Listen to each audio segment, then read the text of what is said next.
The cargo ship Starfall moved slowly through the darkness of space. It was an old ship with rust on its walls and strange noises in its pipes. But it worked. It carried goods from one star system to another, and its crew had learned to call it home. Park Jin-ho stood in the medical bay cleaning his tools. He was a small man with soft features and kind eyes. His hands moved gently over the surgical instruments, placing each one in its proper place. He hummed a song from Earth, a planet most of the crew had never seen. Jin-ho was the only human on the Starfall. The rest of the crew belonged to different species from across the galaxy. There were the Velkari, tall warriors with blue skin and 4 arms. There were the Dreth, clever traders with scales and sharp teeth. And there were the Krix, insect-like engineers who could fix anything with their many limbs. None of them thought much of humans. In the galaxy, humans had a reputation. They were soft. They broke easily. They lived short lives and had no natural weapons, no claws, no venom, no armor. Other species wondered how humans had even survived on their home planet. But humans had one useful skill. They were good at medicine. Their harsh world had forced them to learn how to heal wounds and cure diseases. So when ships needed a doctor, they sometimes hired a human. The pay was low and the respect was lower, but Jin-ho never complained. The door to the medical bay slid open. A young Krix worker named Tick stumbled inside, holding his arm. Green blood dripped between his fingers. Jin-ho moved quickly, but calmly.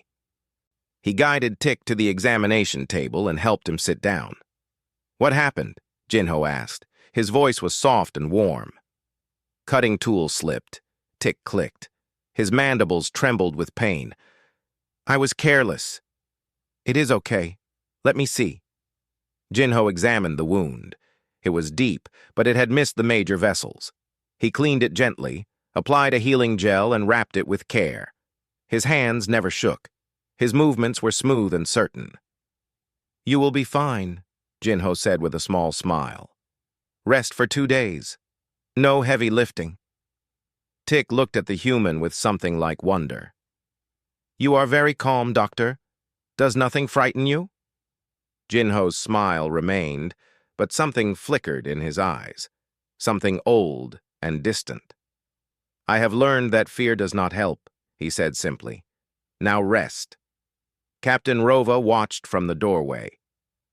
She was a Velkari female, tall and powerful, with scars across her face from many battles. She had commanded the Starfall for 15 years and had seen many things. But the human doctor puzzled her. She walked away and found her first officer in the corridor. "Tell me about the human," she said. The first officer, a large Velkari named Dorak, shrugged his 4 shoulders. "Park Jin-ho, medical officer. Hired him 2 years ago at Station 12. He is quiet. He does his job. He causes no trouble. His background? Earth Coalition Medical Corps. That is all the records show. Everything else is classified." Rova frowned. "Classified? For a simple doctor? Strange, yes. But he is just a human. What secrets could he have?" Rova said nothing. She had watched Jin-ho work many times. She had seen how the crew treated him. The Velkari warriors mocked him during combat drills. He simply smiled and walked away.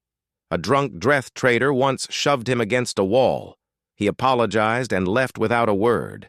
Any other species would have fought back. But not the human. He just took it. He bent like grass in the wind. And yet there was something about his eyes. When he worked on a patient, when he held a blade or a needle, his eyes became completely still. No fear, no doubt, just calm, endless calm. Rova had seen that look before. She had seen it in old soldiers, warriors who had walked through fire and blood and come out the other side. She shook her head. No, that was impossible. He was just a human. A fragile, gentle human who liked to heal people and hum old songs. Days passed on the Starfall. Jin-ho continued his quiet routine. He treated injuries. He made medicine. He ate alone in the mess hall and read books from Earth on his small tablet. Sometimes the young Dreth girl named Yuna would sit near him. She was curious about humans, and Jinho would tell her stories about Earth, about blue oceans and green forests and cities that touched the clouds. "Your planet sounds beautiful," Yuna said one evening. "It is," Jinho replied, "but it is also harsh. Earth taught humans to survive, to adapt, to never give up." "Is that why humans are good at medicine? Because your world hurt you so much?" Jinho was quiet for a moment. He looked at his hands, gentle hands, healing hands. "Yes," he said softly. "We learned to heal because we had so much to heal from." That night, Jinho lay in his small cabin and stared at the ceiling. The ship hummed around him. In the darkness, memories came to him, memories he had tried to bury for 15 years. Fire, blood, screaming, and his own hands doing terrible things. He closed his eyes and took a deep breath. That was the past. He was different now. He was a healer. He helped people. He saved lives. The monster inside him was sleeping, and he would never wake it again. But the universe had other plans. Far away, in the darkness between stars, 3 ships changed course. They were hunting ships, fast and cruel. Their crews were Razeth slavers, reptiles with cold eyes and colder hearts. They had found a target, a cargo ship called Starfall, with a single human on board.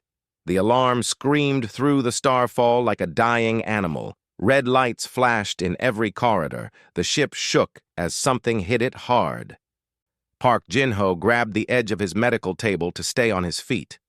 Through the window, he saw fire and darkness. 3 ships surrounded the starfall. They were black and sharp, built for speed and violence. Razeth slavers. Jinho knew about them. Everyone in the galaxy knew about them. The Razeth were reptiles who lived by taking others.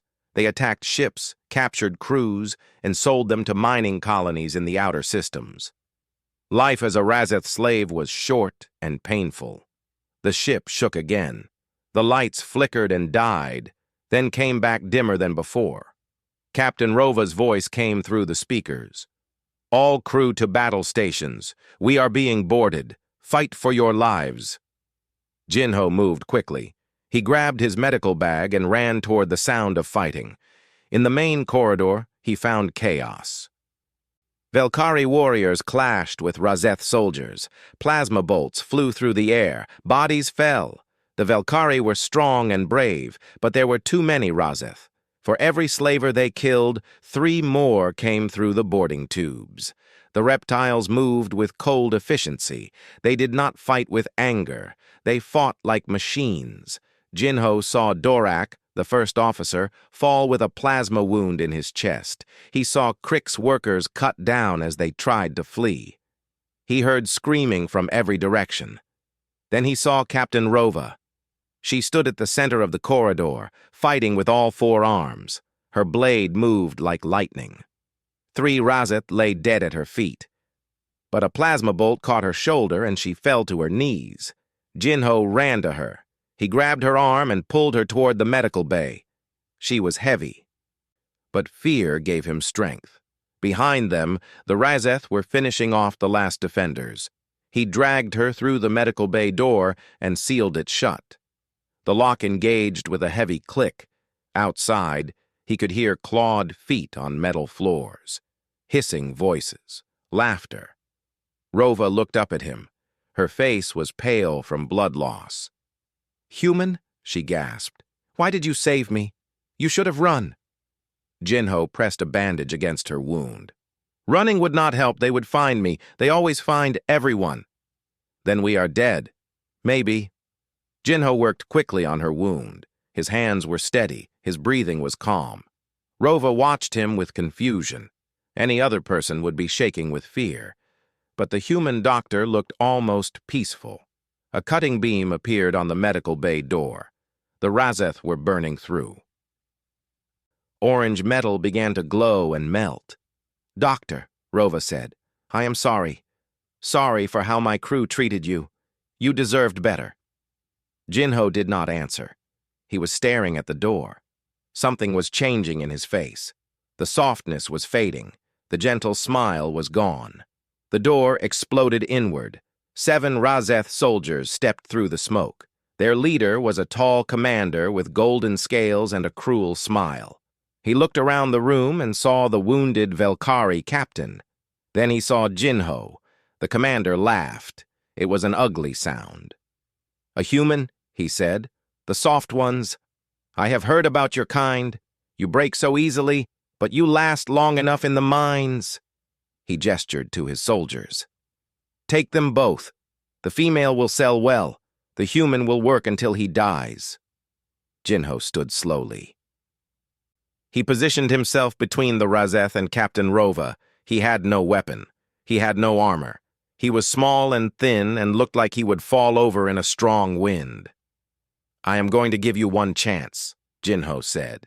His voice was quiet, calm. "Take your soldiers, leave this ship, never come back." The Razeth stared at him. Then they burst into laughter. All 7 of them. The sound filled the medical bay. "One chance?" the commander repeated.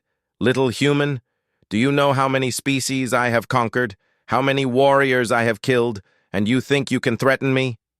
Jinho did not move. "I am not threatening you. I am telling you what will happen if you stay." The commander stopped laughing. He took a step forward. "I am going to enjoy breaking you." Then the lights went out. Complete darkness filled the room. The Razeth activated their helmet lights, but the beams seemed weak against the black. When the lights flickered back on, Jinho was no longer standing by the captain. He was in the center of the room. In each hand, he held a surgical blade. They were small instruments, designed for cutting flesh with precision. His posture had changed completely.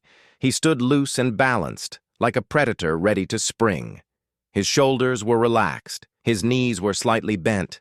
Every part of him was perfectly positioned, but it was his eyes that made the Razeth commander step back. They were not the eyes of a doctor anymore. They were not kind or gentle. They were empty, cold, like looking into the void of space itself. "My name," Jinho said softly, "is Reaper 7. I was created by the Earth Coalition to do one thing very, very well." He smiled. It was not a nice smile. "And your one chance just expired." The first Razeth died before he could raise his weapon.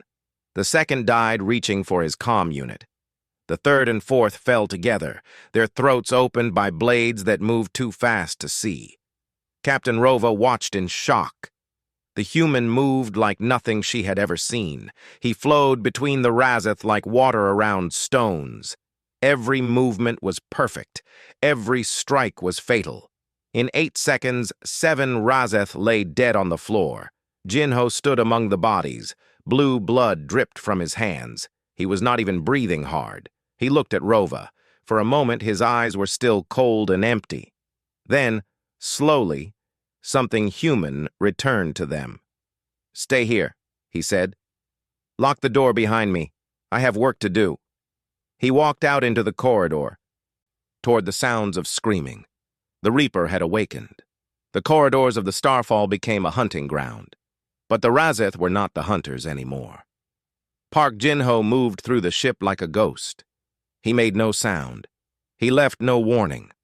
One moment a corridor would be filled with Razeth soldiers. The next moment it would be filled with bodies. The slavers had brought 47 warriors to take the Starfall. They had plasma rifles, powered armor, and centuries of brutal experience. They had conquered dozens of species across the galaxy. None of it mattered. Jinho was something they had never faced before. He was something most of the galaxy did not know existed. 300 years ago, humanity had fought a terrible war against itself. It was called the Gene Wars. During those dark years, scientists created weapons from human flesh. They took volunteers and rebuilt them from the inside out. They made bones stronger than steel. They wove muscles with fibers that could lift 10 times their weight. They rewired brains to feel nothing but calm during violence. They called them Reapers. The Reapers ended the gene wars. They were so effective, so terrifying, that both sides agreed to stop fighting just to stop the killing. After the war, the program was outlawed. The records were sealed. The surviving Reapers were given new identities and scattered across the galaxy. Jin-Ho had been Reaper 7. He had killed more people than he could count. He had ended battles single-handedly. He had walked through fire and blood without blinking. Then the war ended, and he tried to become something else. He studied medicine. He learned to heal instead of hurt. He spent 15 years running from what he was.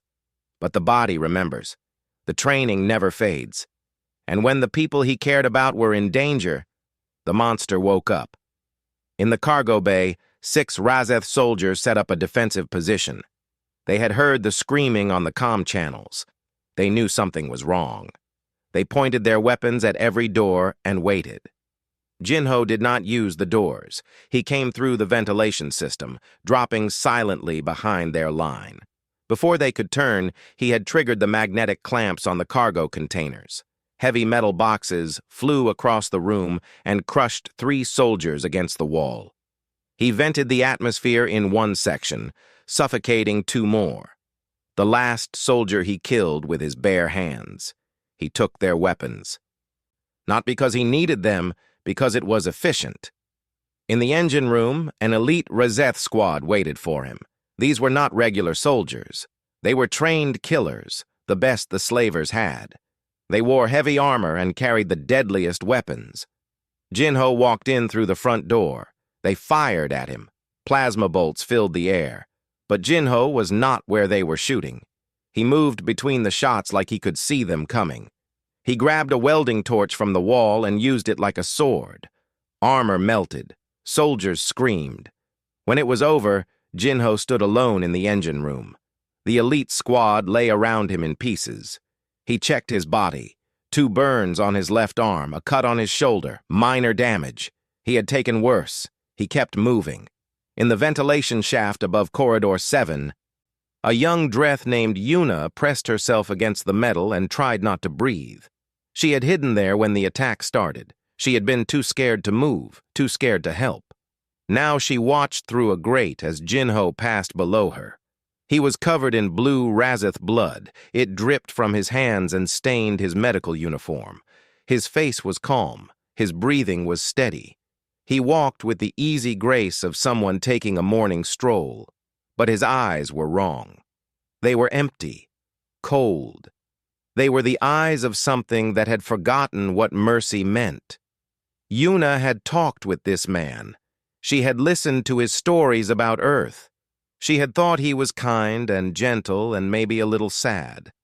Now she understood something terrible. She had been afraid of the wrong species all along. On the bridge of the lead Razeth warship, Admiral Sek watched the reports come in. His golden eyes narrowed with each new update. Contact lost with Squad 1. Contact lost with Squad 2. Contact lost with the elite team. "What is happening over there?" he demanded. His communication officer shook his head. "We do not know, Admiral. The boarding teams are not responding. We are picking up weapons fire, but it is scattered, disorganized. Send more soldiers." "Admiral, we have sent everyone. 47 warriors, the best we have."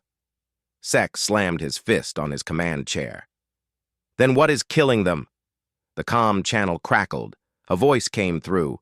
It was hissing and wet, filled with pain. "Human," the voice gasped. "It is the human. He is not normal.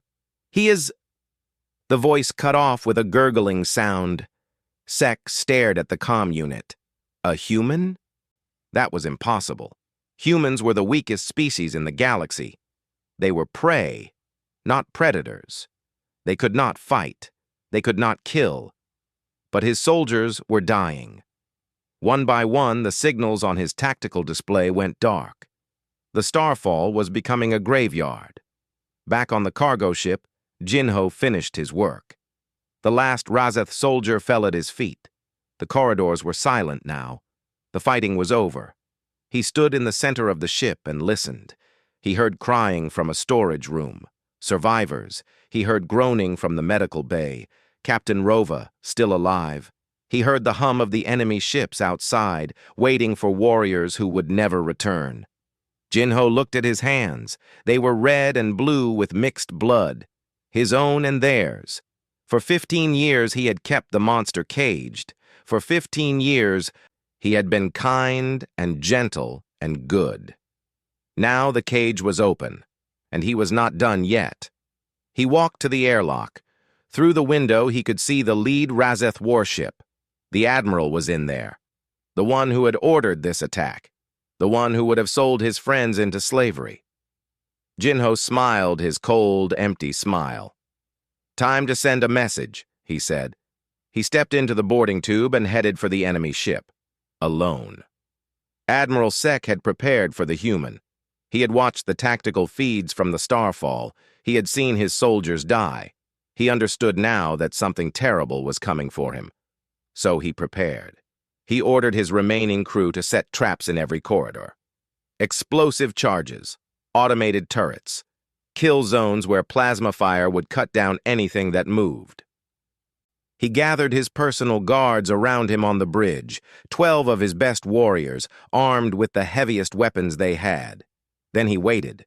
The first trap exploded in Corridor 4. The cameras showed a flash of fire and smoke. Sek smiled. Nothing could survive that. But when the smoke cleared, the corridor was empty. No body, no blood, just shadows. The second trap triggered in Corridor 7. The turrets fired thousands of plasma bolts into the darkness. They melted the walls and burned the floor. When they stopped, the corridor was a ruin of slag and ash, and still the human came. Sek watched his screens with growing horror. The human did not fight the traps. He moved around them. He found paths that should not exist. He crawled through spaces too small for a body. He appeared in places that made no sense. One by one, the defenders fell. Sek heard their screams through the comm system. He heard them begging for help.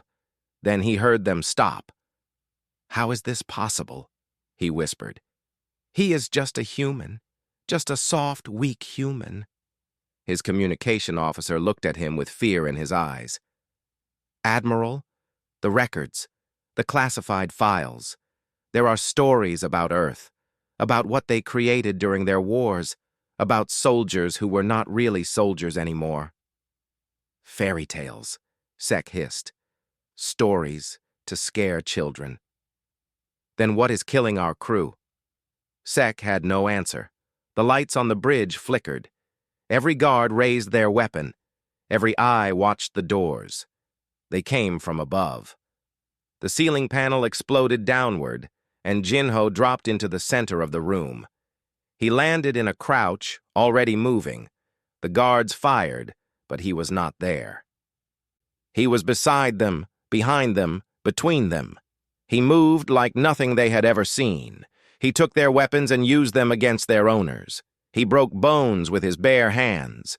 He killed with surgical precision, targeting the weak points in their armor that no outsider should know. 12 guards. 8 seconds. Then Jinho stood before Admiral Sek. Blue blood dripped from his hands. His breathing was slightly elevated now. The fighting had been harder here, but his eyes were still calm, still empty. Sek drew his ceremonial blade.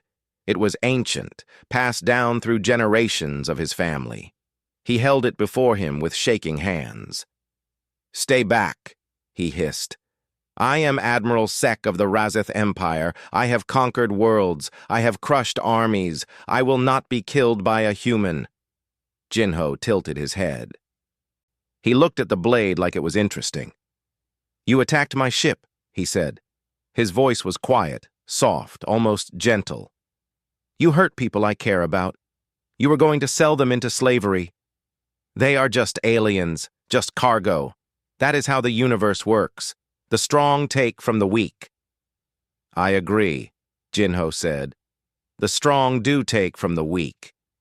He took a step forward. Sek stumbled backward until his back hit the wall. "The problem is, Jinho continued. "You do not understand what strength really is." Sek swung his blade. It was a good strike, fast and aimed at Jinho's throat. Jinho caught the blade with his bare hand.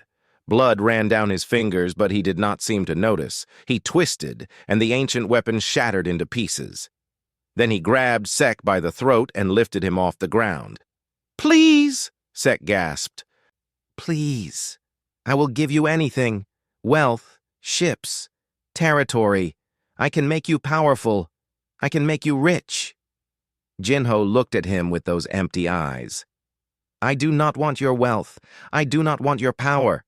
I want you to listen very carefully." He carried Sek to the main control panel. With his free hand, he entered commands into the system. Outside the view screen, the two escort ships began to glow. Their reactors were overloading. "What are you doing?" Sek screamed.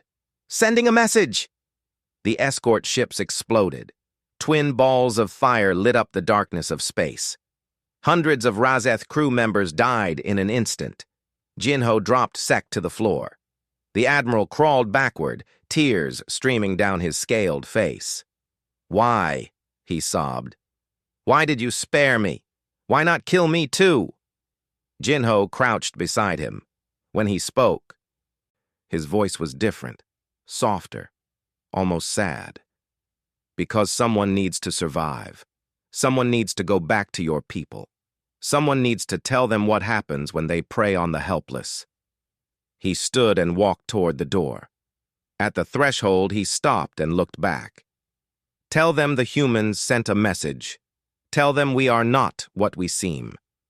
Tell them that for every doctor, every teacher, every gentle soul among us, there is something else hiding underneath." His eyes met Sek's one last time. "Tell them the Reaper is awake, and if anyone comes for my people again, I will not leave survivors next time." He walked out. Behind him, Admiral Sek lay on the floor of his ruined bridge, surrounded by the bodies of his guards. His fleet was destroyed. His warriors were dead. His empire would hear about this day and tremble. A single human had done this, a small, soft creature that everyone thought was weak. Sek had learned a terrible truth. The galaxy had made a mistake. They had looked at humans and seen prey. They had not understood what Earth had created, what humanity was hiding behind their gentle smiles. The Razeth had poked a sleeping monster, and the monster had opened its eyes. 2 weeks passed. The Starfall drifted through space, its engines damaged but working. Rescue ships had found them 3 days after the attack.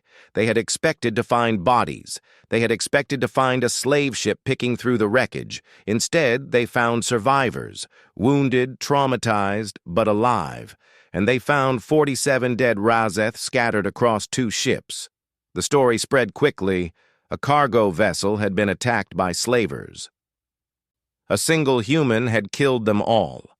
Not a Velkari warrior, not a Dreth assassin, a human, a medical officer, a small, quiet man who liked to hum songs while he worked. Nobody believed it at first. Humans were weak. Everyone knew that. They were the galaxy's healers, not its warriors. They apologized when you bumped into them. They cried at sad stories. They kept small plants in their rooms and talked to them like friends. But Admiral Sek survived. And he told everyone what he had seen. The human had moved like a demon. He had killed elite soldiers with his bare hands. He had walked through traps and ambushes like they were not there, and his eyes. Sek could not stop talking about his eyes. Cold and empty, like the space between stars. The Razeth spread the warning to every species they knew. Stay away from human ships. Do not attack human colonies. Do not make them angry, because you never knew which human was hiding something terrible inside. On the Starfall, life slowly returned to normal. The crew repaired the damage. They mourned their dead. They tried to forget the screaming and the blood, but they could not forget their human doctor. Captain Rova lay in the medical bay healing from her wounds. Jinho changed her bandages every day. His hands were gentle again. His smile had returned. He hummed his old songs and asked about her pain levels and made small jokes to lift her spirits. He was the same man she had always known, and yet everything was different. "Why?" she asked one morning. Jinho looked up from his work. "Why what?"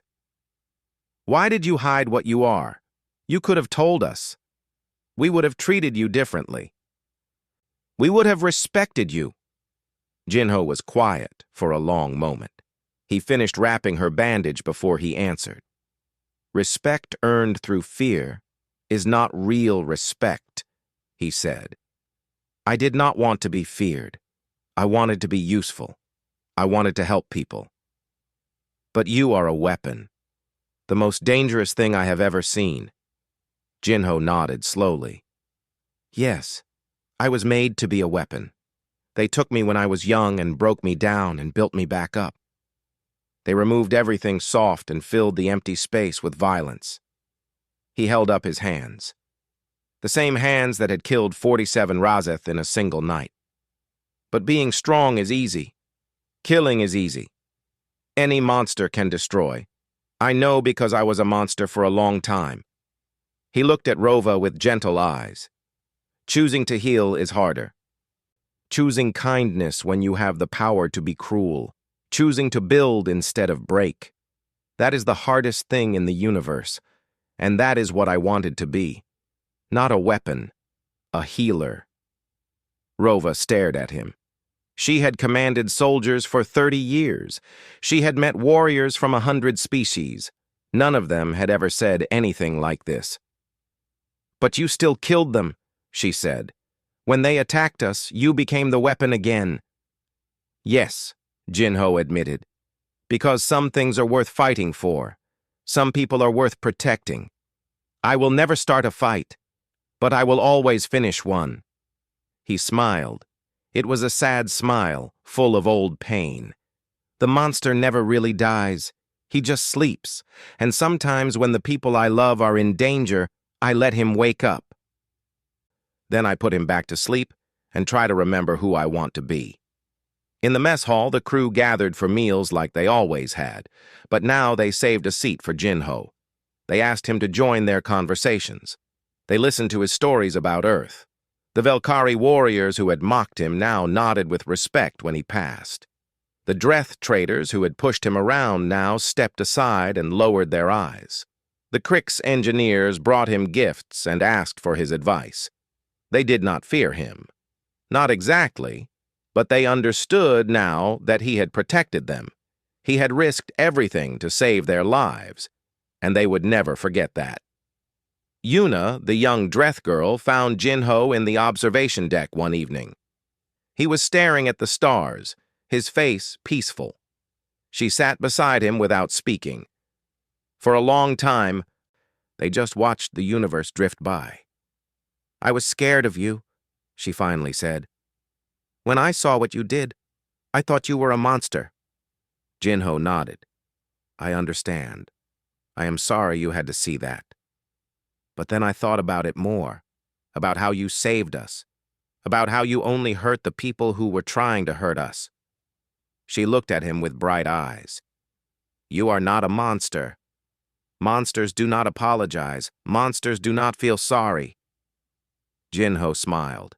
It was a real smile this time, warm and gentle. "Thank you, Yuna. That means more than you know." She reached out and took his hand, his killing hand, his healing hand. "Tell me another story about Earth," she said. "Tell me about the blue oceans." And he did. The Starfall limped toward the nearest station. Its crew changed forever. Across the galaxy, the story of the human doctor spread from planet to planet. Some species laughed at it. Some species trembled. But on a battered cargo ship in the depths of space, Park Jinho sat in the medical bay and prepared medicine for his patients. His hands were steady. His eyes were kind. He hummed an old song from a blue planet far away. He was a healer. He had always wanted to be a healer. But somewhere deep inside him, in a place he kept locked away, the Reaper waited. Patient, Ready? Because the galaxy was full of monsters. And sometimes, to protect the innocent, you needed a monster of your own. The end.